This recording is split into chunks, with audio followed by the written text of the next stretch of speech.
मांगी सास मिली माँ। ये क्या कर रही हो मम्मी तुम? और ये आदमी कौन है? अरे बेटा, ये मेवा लाल है, यहीं पास के तबेले में काम करता है। तेरे सारे जीन्स टॉप स्कर्ट इसे दे रही हूँ। इसकी बेटी है ना, उसके काम आ जाएंगे। वही तो मैं तुमसे पूछ रही हूँ मम्मी, मेरे कपड़े इन्हें देने की क्या ज़रूरत है? अरे इसमें से तो कई ड्रेसेस मैंने एक बार भी नहीं पहने। अरे देखो तो टैग तक लगा हुआ है। अरे तो तू क्या करेगी इन सबको पहनकर? अब सूट पहनने की आदत डाल दे। शादी के बाद तो सूट भी पहनने को मिले तो गनीमत समझना। शादी? हाँ, अब तो बच्ची नहीं रही, तेरे पापा तेरे लिए लड़का देख रहे हैं।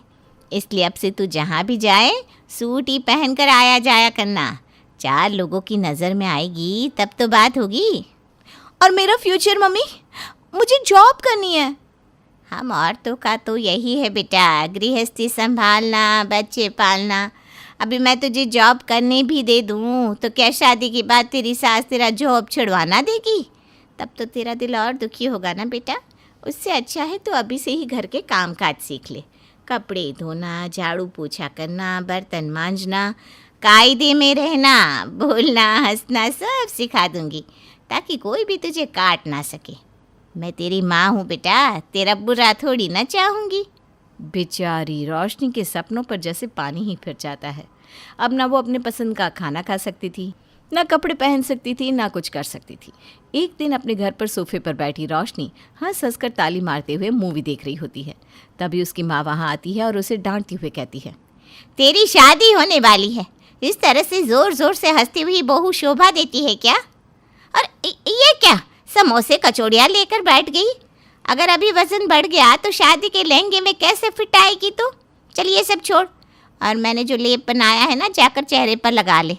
तेरे पापा ने एक घर में बात चलाई है, फ़ोटो से तो तुम्हें पसंद भी आ गई है। आज शाम को वो लोग तुझे देखने आने वाले हैं तो ज़रा कायदे में रहना। रोशनी को लड़के वाले देखने आते हैं। अपनी माँ की कही बात मानकर रोशनी साड़ी पहनकर धीरे धीरे हाथ में ट्रे लिए संस्कारी लड़की की तरह लड़के वालों के सामने आकर सर झुकाए बैठ जाती है। अरे बेटा, घबरा क्यों रही हो? हम तुम्हारा इंटरव्यू नहीं लेने वाले। आराम से रिलैक्स होकर बात करो, और अगर तुम्हें गोलू से कोई बात पूछनी है तो तुम आराम से पूछ सकती हो। क्या मम्मी, मैं बड़ा हो गया हूँ, यहाँ भी गोलू बोलोगी क्या? ये सुनते ही रोशनी के चेहरे पर मुस्कुराहट आ जाती है। अब आप लोग ही बताइए, ऐसी मुस्कुराती हुई प्यारी बच्ची किसे ना भाएगी? मुझे तो रोशनी पहली नज़र में ही पसंद आ गई थी। जाओ बच्चों, तुम दोनों आपस में बात कर लो। वैसे तो विकी को रोशनी पसंद आ गई है, पर रोशनी को अगर कुछ सवाल जवाब करना हो तो वो कर ले। जाओ बेटा। विकी बेटा तो हीरा है हीरा पूजा जी, हमें तो विकी बेटे से कोई सवाल जवाब नहीं करने। क्यों रोशनी? हाँ आंटी, मम्मी ठीक कह रही हैं, मुझे कोई सवाल नहीं पूछना, मुझे ये रिश्ता मंजूर है। और क्या था, चट मंगनी पट ब्याह कर रोशनी विकी के घर उसकी पत्नी बनकर आ जाती है। अपने मन में बहुत सारे डर और शंकाएं लिए रोशनी अपने ससुराल आती है और शादी के अगले ही दिन सुबह 5 बजे उठ जाती है। ये अलार्म किसने बजा दिया? हमें 3 बजे तो हम सोए थे। आई एम सॉरी विकी जी, मैं अलार्म बंद कर देती हूँ, वो मुझे उठने में कहीं देर ना हो जाए ना, इसलिए मैंने अलार्म लगाया था।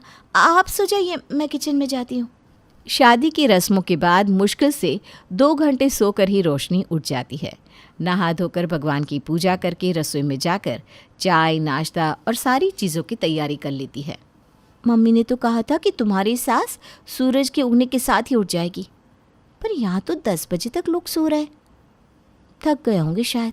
खैर अच्छा है, मैंने सारी तैयारी कर ली है, मम्मी जी तो मुझसे बड़ी खुश हो जाएंगी। शादी से थके हारे सब 10 बजे तक धीरे धीरे उठना शुरू करते हैं। सभी के उठते ही रोशनी एक हाथ से साड़ी संभाले, दूसरे हाथ से चाय का ट्रे लिए हॉल में आती है। ये कैसी चाल चल रही है तुम बहू? साड़ी पहनी नहीं जा रही है तो क्यों पहनी थी? पीछे देखो, आधी साड़ी तो तुम्हारी खुली पड़ी है। शादी के बाद साड़ी ही तो पहनते ना मम्मी जी। अच्छा, ये कौन सी किताब में लिखा है कि शादी के बाद साड़ी ही पहनी जाती है? और किसी ने अगर कुछ और पहनना चाहा तो? फिर तो मुझे पता नहीं, पर मैं कुछ और कैसे पहन सकती थी? आप भी तो साड़ी ही पहनती है ना मम्मी जी। अरे मेरी पगली बहू, आ बैठ इधर।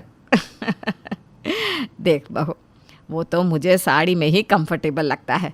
क्या है ना, पीठ में हवा लगती रहती है, वरना ये कुर्ती टॉप पहनने से मुझे घमौरिया हो जाती है। पर ऐसा थोड़ी ना है कि मैं साड़ी पहनती हूँ तो तुझे भी साड़ी पहननी होगी। अरे तुझे किसी और कपड़े में कंफर्टेबल लगता है तो तू वो पहन लिया कर। अगर मैं ट्राउज़र, नहीं कुछ नहीं मम्मी जी। अरे हाँ, पहन लेना ट्राउज़र टी शर्ट, उसमें क्या दिक्कत है। सच्ची मम्मी जी, आप कितनी अच्छी है। मम्मी तो कहती थी कि सासू माएँ सर का पल्लू सरकने से ही 10 गालियाँ सुना देती हैं। ओह गॉड मम्मी जी, मेरे मन का तो डर ही निकल गया। रोशनी की खुशी का ठिकाना नहीं रहता। जहाँ उसके मायके में उसके पसंद के कपड़ों को दान में दिया जा रहा था, वहाँ उसके ससुराल में उसकी सास उसे उसकी मर्जी के कपड़े पहनने को रोक भी नहीं रही थी। अब रोशनी आराम से अपने मन के कपड़े पहनकर कंफर्टेबली घर के काम करने लगती है। इसी तरह एक हफ्ता बीत जाता है। रोज़ की तरह रोशनी सवेरे 5 बजे ही उठ जाया करती। एक सवेरे जब पूजा अपनी सहेली परविंदर के साथ हॉल में बैठी बात कर रही थी, तब उन दोनों के लिए रोशनी चाय लेकर हॉल में आती है। हाय रब्बा, बहू तुझे आए हुए 7 दिन भी नहीं हुए, कम से कम महीने भर तो साड़ी पा लेती। अरे परविंदर, मैंने ही उसे ट्राउज़र पहनने को कहा था, साड़ी में बेचारी चल भी नहीं पाती है। अरे कल की आई बहू को इतना छूट देगी तो ये तो उड़ ही जाएगी पूजा। परविंदर की बात सुनकर रोशनी की आंखों में आंसू आ जाते हैं। वो रोती हुई कमरे में चली जाती है।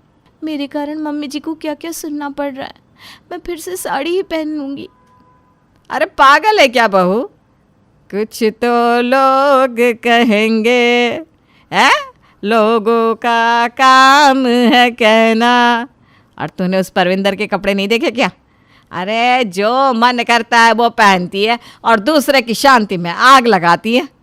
तेरी सास मैं हूँ कि वो, हैं? मैंने कुछ बोला नहीं ना, तो रो क्यों रही है? आज तो तूने मुझे ये भी नहीं पूछा कि मम्मी जी आप दोपहर में क्या खाएंगी। रोशनी अपनी सास के गले लग जाती है। उसे मानो क्या ना मिल गया था। जहाँ उसकी माँ ने उसे बताया था कि ससुराल में तुम्हारे आंसू पूछने के लिए कोई तुम्हारे पास नहीं आएगा, वहाँ हर वक्त उसके साथ डाल की तरह उसकी सास खड़ी रहती थी। एक रोज़ जब रोशनी किचन में काम करती हुई फ़ोन पर बात कर रही थी, नहीं नेहा, मैं पार्टी में नहीं आ सकती। शादी के पहले ही तो कभी मम्मी ने मुझे बैचलर्स पार्टी में जाने नहीं दिया, तो मैं अपनी सास को इस बारे में कैसे पूछ सकती हूँ। अरे अच्छा नहीं लगता ना, शादी के 1 महीने बाद बहू बाहर निकल जाए, समझ रही है ना तू। रोशनी की अपनी सहेली के साथ की बातचीत पूजा सुन लेती है और खाने के वक्त उससे कहती है, तुझे पार्टी में जाने का मन है क्या बहू? अरे बोल दे, शर्मा मत। पता है मम्मी जी, मैं ना कभी अपने दोस्तों के साथ मूवी भी नहीं गई। मुझे लगता है कि कैसा लगता होगा दोस्तों के साथ घूमने जाना, मज़ा आता होगा ना। मम्मी मना करती थी तो फिर मैं कभी नहीं गई। जब मेरी बहू आ जाएगी ना, उस वक्त मैं अपनी बुढ़ियाओं की टोली लेकर जाऊंगी घूमने। अरे तेरी बेस्ट फ्रेंड की शादी है ना, फिर तो वो अपने ससुराल चली जाएगी, हैं? मैं ड्राइवर को बोल देती हूँ, वो तुझे उसकी बैचलर्स पार्टी में ले जाएगा और पार्टी ख़त्म होने के बाद तुझे वापस भी ले आएगा। ठीक है ना बहू? ये सुनते ही रोशनी की आंखों में खुशी के आंसू आ जाते हैं। रोशनी को जीवन खुल के जीना था, जिसकी इजाज़त उसे कभी मिलती ही नहीं थी।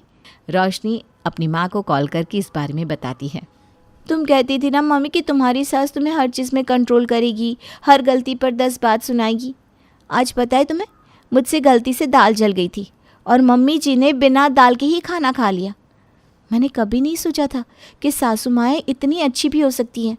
तुमने तो बेकार में ही मेरे मन में इतना खौफ भर दिया था। पहले 6 महीने तो सब कोई अच्छा बनने का नाटक करते हैं बेटा, आगे आगे देख। और हाँ, तेरी सास ने जानबूझकर तुझे पार्टी में जाने को कहा और फिर कल खुद ही जाकर तेरे पति को इस बारे में भड़काएगी। ओह गॉड मम्मी, तुम ये सब क्या बोल रही हो? मम्मी जी ऐसी नहीं है। मुझे ना ये सारी बातें सुनकर बड़ी घबराहट होती है मम्मी। रोशनी पली बड़ी थी डर के माहौल में, जहाँ उसे बस यही सिखाया गया था कि उसे क्या क्या नहीं करना है, उसे क्या करने की इजाज़त है, उसके बारे में सोचने भर की उसे इजाज़त नहीं थी। पर देखा जाए तो शायद रीना भी सही कह रही थी, उसने दुनियादारी देख रखी थी। तो क्या ये सब पूजा के नाटक का एक हिस्सा था, या सच में रोशनी को माँ जैसी सास मिल गई थी? ये देखने के लिए इंतज़ार तो करना ही पड़ेगा। मांगी सास मिली माँ के अगले पार्ट का।